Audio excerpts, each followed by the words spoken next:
इल्म गैब का झूठा दावा करने वाला इंडियन हिंदू पंडित मलऊन भगेश्वर धाम आज एक बड़ा चैलेंज कर रहा है कि दुनिया के सारे मौलवी और सारे पादरी मिलकर मेरा मुकाबला नहीं कर सकते, मेरे इस जादू का तोड़ नहीं निकाल सकते।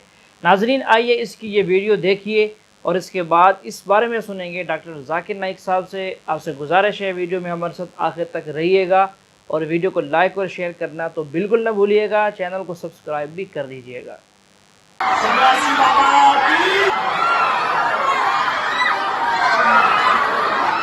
भारत में चादर चढ़ाना विश्वास श्रद्धा है, लेकिन भारत में अर्जी का नारियल बांधना अंधविश्वास है। भारत में कैंडल जलाना श्रद्धा है, लेकिन बागेश्वर धाम की अर्जी लगाना अंधविश्वास है। ये दोगलापन लोग लाते कहां से हैं? हमें तो इस बात पे हंसी आ रही है। हम बहुत मनमौजी आदमी हैं। आभास होता है, मन में तरंग जागती है कि अमुक व्यक्ति आएगा, उससे उसकी यह ऐसी पीड़ा हो सकती है। हम उसको राम नाम ले करके और कलमबद्ध कर देते हो। ईश्वर की कृपा से ये सनातन की ताकत है कि वो सत्य निकलता है। और हम आपको बहुत अच्छे से जवाब दें कि सनातन में क्या ताकत होती है। कितने भी ये पादरी और मौलवी हैं पूरे दुनिया के, बागेश्वर धाम के इस आभास और इस शक्ति का सामना नहीं कर सकते। आभास बिल्कुल छतारी कथा 1.5 महीने 2 महीने पहले लगभग भाई साहब हुई होगी। हमारी तो पहली बार आपसे बात हो रही, कभी प्रत्यक्ष मिलना तो आप हम बहुत साधारण आदमी हैं भैया। और छतारी कथा में हमने कह दिया था कि मेरे भारत के सनातनीय लोगों, अब हमारे ऊपर जो हमें आभास गुरु प्रेरणा से हुआ, अब हमारे ऊपर लंबे हमला होना, ये तो फर्स्ट चुनौती है। ऐसी तो अभी बहुत चुनौतियां हमको पार करनी है, देखते जाइएगा। हम टोपी वालों को भी सीताराम बुलवा देंगे, आपकी न्यूज पर बोल देते हैं, क्यों चिंता कर रहे हो तुम। और एक बात कहना चाहता हूं सर, मैं आपको एक वृक्ष की तरह देखना चाहता हूं, ट्री की तरह, गाछ की तरह, जो कोई शर्त बिना ही अपना ऑक्सीजन देते हैं, फल मूल देते हैं। मैं ऐसा आपको देखना चाहता हूं। मैं बटा हुआ नहीं देखना चाहता आपको। मैं चाहता हूं आप मेरा बने, सबका बने, हिंदुस्तान का बने, पूरा दुनिया का बने। आप ही आप रहे, मैं ये चाहता हूं। सारी तारीफ अल्लाह के लिए है। मैं इन तारीफ का हकदार नहीं हूं। मैं ये कहना चाहता हूं कि हिंदू भी इंसान है, मुस्लिम भी इंसान है, ईसाई भी इंसान है, सिख भी इंसान है। ये सारे इंसान हैं और हम सारे इंसान एक ही माँ बाप से पैदा हुए, आदम और हव्वा अलैहिस्सलाम, और उनके हम संतान हैं। इसीलिए अल्लाह ताला फरमाते हैं कुरान मजीद में, सूरह इसरा में, सूरा नंबर 17 आयत नंबर 70 में अल्लाह ताला फरमाते हैं वलक़द कर्रमना बनी आदम, कि अल्लाह सुब्हानहू व तआला ने सारे आदम के बच्चों पे करम फरमाया।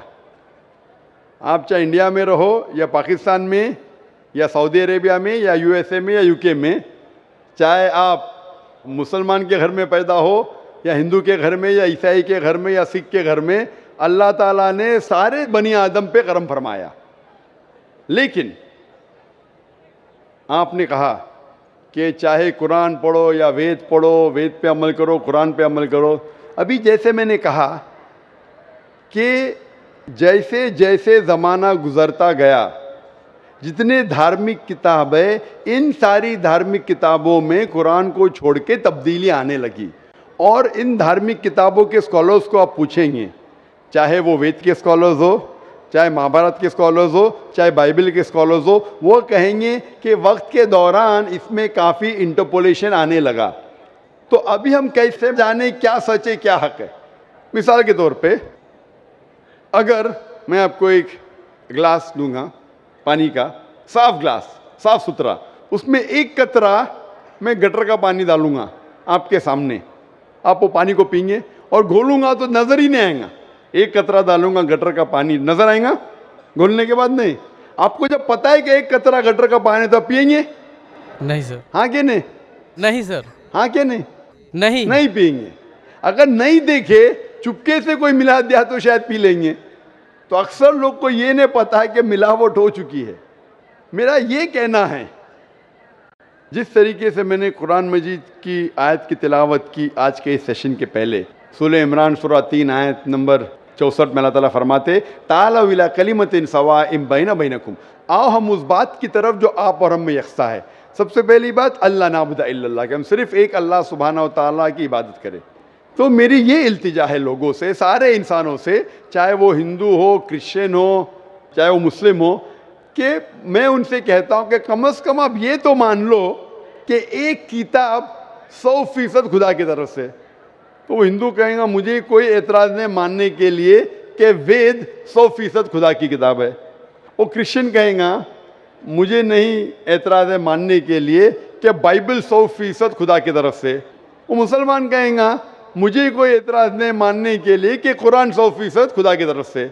तो मैं कहता हूँ कि जो ये तीनों किताबों में यकसा है, कम से कम उस पर तो अमल करे। जो डिफरेंस है वो कल डिस्कस करेंगे।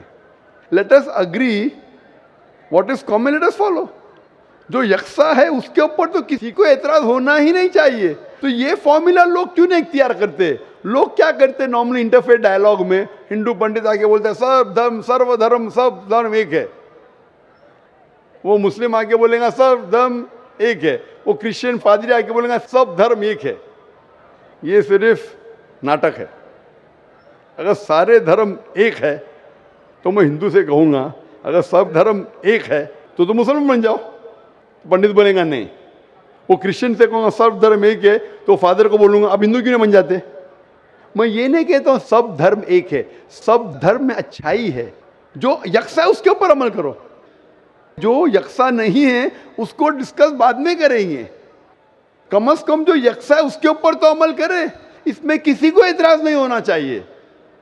मैं कभी भी तकरीर में बाकी धर्म की गलतियां नहीं निकालता हूं, उनकी अच्छाइयां पेश करता हूं। जो यकसानियत है उसको दिखाता हूं मैं। अनलेस कोई डिबेट में मुझे मजबूर करे तो अलग बात है, लेकिन अक्सर मैं धर्म की अच्छाइयां बयान करता हूं और जो यकसानियत है उसके ऊपर अमल करने के लिए कहता हूं। इसीलिए मैं कहता हूं अगर Christian means a person who follows the teachings of Jesus Christ peace be upon him, अगर ईसाई आप उसे कहते हैं जो ईसा अलैहि सलाम का कहना मानता है, तो मैं कहता हूं मैं और हम मुसलमान ईसाइयों से ज़्यादा ईसाई है। जी हाँ नाज़रीन, आप डॉक्टर साहब को भी सुन रहे हैं और मजहबी सकालर को भी सुनते होंगे, खुसूसन हिंदू मजहबी सकालर। हिंदू मजहबी सकालर कभी भी इस तरह इत्मीनान से बात नहीं करते और लोगों को समझाने की कोशिश, हक़ की तरफ लाने की कोशिश नहीं करते। उनकी यही कोशिश होती है कि लोगों में ये फसाद रहे, बिगाड़ रहे और उसमें वजह हम रहें ताकि हमारा नाम बने। और यही भागेश्वर धाम कर रहा है, जबकि इन सारी चीज़ों को ख़त्म करने के लिए डॉक्टर साहब तगोदो कर रहे हैं कि भाई आप सारे मज़ाहिब वाले अपने आप को हक़ कहते हुए दूसरे को गलत कहते हैं। तो डॉक्टर साहब कह रहे हैं, मैं कहता हूँ आप सब लोग सारे धर्म की यकसा चीज़ों को फॉलो कर लो, बाकी चीज़ों को छोड़ दो। जब यकसा चीज़ों को फॉलो करेंगे तो फिर क्या होगा, ये मजहबी जो तासुब है कम से कम ये तो ख़त्म हो जाएगा, फिर आगे की बात चलेगी। तो चले सुनते हैं आगे डॉक्टर साहब क्या कहते हैं। ईसाइयों से ज़्यादा ईसाई है, क्योंकि अगर आप बाइबल पढ़ेंगे ईसा अलैहि सलाम क्या फरमाते हैं, हम मुसलमान उसके ऊपर ज़्यादा अमल करते हैं। बाइबल में लिखा है कि ईसा अलैहि सलाम फरमाते हैं कि एक भी चीज़ अगर आप ओल्ड टेस्टामेंट की नहीं मानेंगे तो आप जन्नत में नहीं जाएंगे।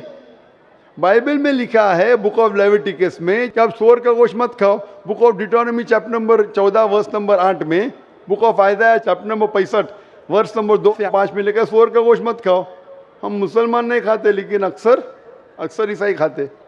जी, ईसाइयों की बाइबल में लिखा हुआ है कि खिंजीर का गोश्त मत खाओ, उसके बावजूद उनके होटल्स के अंदर इसका गोश्त पकता है और वो लोग खाते हैं। जबकि हमारा इस्लाम, हमारा कुरान करीम खिंजीर को हराम करता है। और कोई भी मुस्लिम किसी कंट्री का रहने वाला हो, चाहे वो गैर मुस्लिम कंट्री में रहता हो चाहे मुस्लिम कंट्री में रहता हो, वो खिंजीर के गोश्त के करीब नहीं जाता।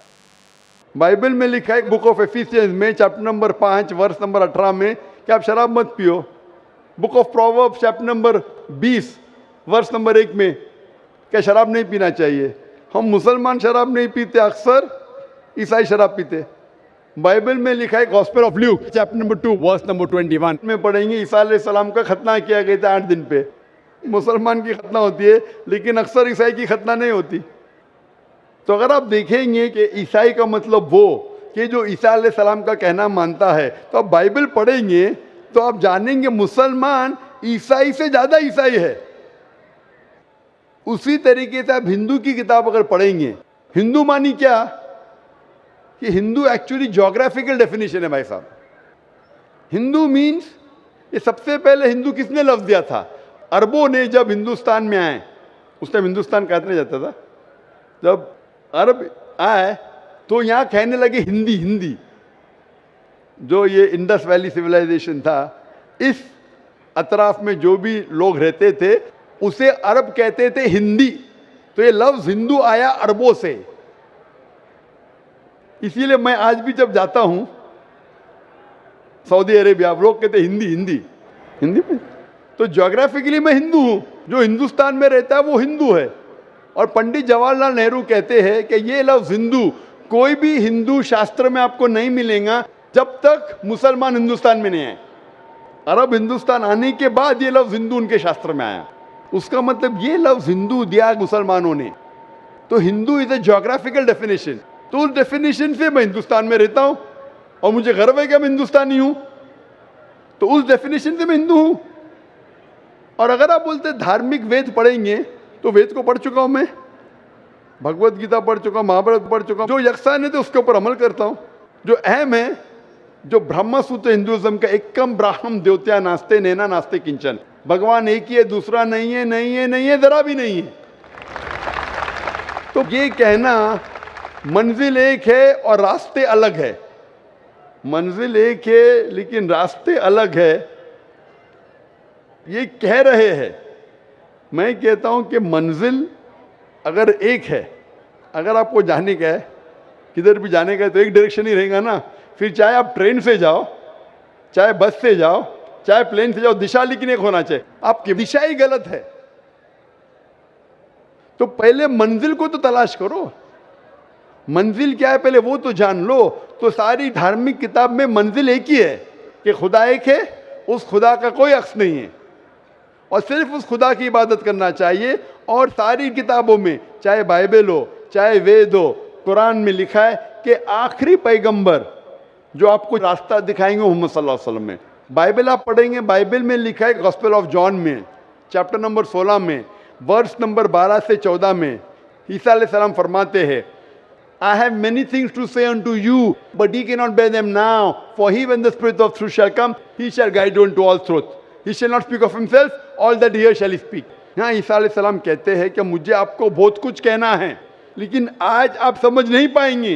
जब वो शख्स आएगा, He, when the Spirit of truth shall come, he shall guide you into all truth. वो जब आएंगे, वो आपको सच्चा रास्ता दिखाएंगे और वो अपने आप से कुछ नहीं कहेंगे, जो उन्हें वही नाजिल होंगी वही कहेंगे और वो मेरी तारीफ करेंगे। ये शख्स जिसने ईसा अलैहिस्सलाम की तारीफ की, मोहम्मद सल्लल्लाहु अलैहि वसल्लम में कुरान मजीद में ईसा अलैहिस्सलाम का जिक्र है, 25 बार नाम से जिक्र है ईसा अलैहिस्सलाम का। तो बाइबल में भी लिखा है कि आखिरी पैगंबर जो आने वाले मोहम्मद सल्लल्लाहु अलैहि वसल्लम में। तो मैं ये कहता हूँ सारे इंसानों से कि आप अपनी धार्मिक किताब को पढ़ो, समझो और ये तहकीक करो कि कॉमन क्या है। कम से कम कॉमन पे तो अमल करो। जो कॉमन नहीं उसके ऊपर डिस्कशन कर सकेंगे। तो कॉमन पे अमल नहीं कर रहे हो, बोलते मैं धार्मिक हूं, तो धार्मिक किधर हुए आप? जो डिफरेंस है उसके ऊपर बाद में अमल करो। कॉमन लिखा हुआ है कि खुदा एक है, खुदा के कोई अक्स नहीं है, उसके अलावा किसी की इबादत नहीं करना चाहिए। आखिरी पैगंबर मोहम्मद सल्लल्लाहु अलैहि वसल्लम के ऊपर तो अमल करो। कॉमन लिखा है कि शराब मत पियो, कॉमन लिखा है औरतों को हिजाब करना चाहिए, बाइबल में भी लिखा है, वेद में भी लिखा है, कुरान में भी लिखा है। कॉमन ये लिखा है कि जुआ खेलना हराम है। ये सब जो कॉमन है, आप मेरी तकरीर सुनिए। इस्लाम और ईसाईयत में यकसानियत, इस्लाम और हिंदुइज्म में यकसानियत, इसके ऊपर अमल करो और इंशाअल्लाह इस पे अगर कम से कम अमल करेंगे तो दुनिया में शांति रहेंगी और असल भाईचारा रहेगा।